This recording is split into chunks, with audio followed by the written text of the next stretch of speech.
Taxminan 5 soatlik safardan so'ng biz belgilangan manzilga yetib keldik. Namangan Chortoq tumani Skatovoz pritseplarimiz yoniga. Ushbu pritsepimizdan ikkita xarid qilingan edi. Hozir bittasi shu yerda, bittasi boshqa bir joyda ekan. Xizmat bilan ketgan bo'lsa kerak albatta.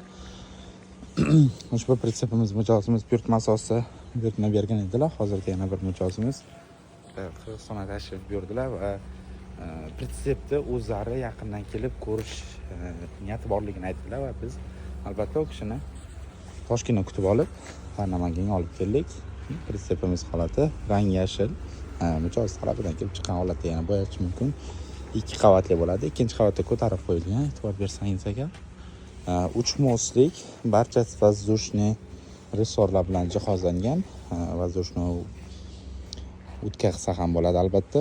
Bu mijozning talabidan kelib chiqqan holatda bo'ladi. Kimyoviy qo'shimcha pritsepga kerak bo'lsa bemalol aloqa bera olamiz.